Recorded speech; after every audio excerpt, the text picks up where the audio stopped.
अगर वीडियो पे क्लिक कर दिया है तो पूरा भाषण सुनना, क्योंकि ये भाषण दूसरे भाषणों से बिल्कुल अलग है, जो हर किसी को कुछ सोचने पर मजबूर कर देगा। तो चलो शुरू करता हूँ कि मोहब्बत बहुत है मुझे अपने देश से, मगर दिखाऊं कैसे। मोहब्बत बहुत है मुझे अपने देश से, मगर दिखाऊं कैसे। मैं कोई हनुमान नहीं, चीर के सीना तुम्हें दिखाऊं कैसे। मेरी माँ भारती, जिसने मुझे अपनी गोदी में पाला है, इस भूमि ने मुझे बरसों तलक संभाला है। अगर मैं इसका ऋण नहीं चुका पाऊं तो बेटा कहलाने का क्या अधिकार है। क्या अधिकार है मुझे कि मैं इन सब पर अपना हक जताऊं कि ये मेरी धरती है, ये मेरा घर है, ये मेरा देश है। सोचो कि आखिर किया ही क्या है मैंने देश के लिए। जो किया इस देश ने मेरे लिए किया। मुझे नागरिकता दी, घर दिया, नाम दिया, पहचान दी, और मैंने तो सिर्फ मांगा ही है कि ये मेरा है, मुझे मिलना चाहिए, ये मेरा हक बनता है, ये मुझे दिलाओ।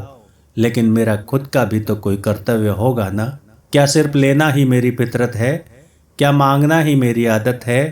नहीं, मुझे खुद को बदलना होगा।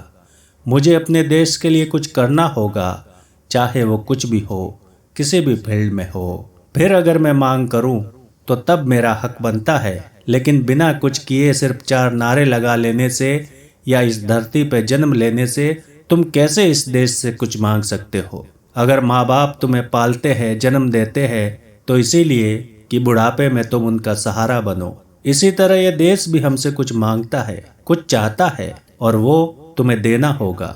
हर किसी के पास देने को अलग अलग होगा। कोई बिजनेस से देश को आगे ले जा सकता है, कोई अपनी सर्विस दे सकता है। हर कोई अपनी योग्यता के हिसाब से देश को समर्पित हो, तभी तो सपने साकार होंगे। आपके सपने, मेरे सपने, हम सबके सपने।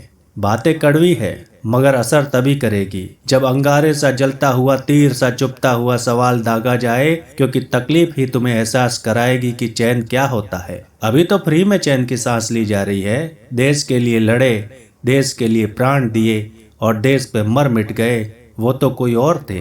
तो हमें तकलीफ कहाँ हुई।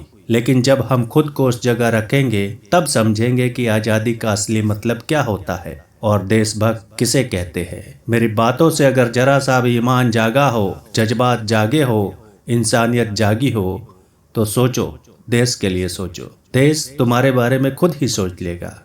धन्यवाद।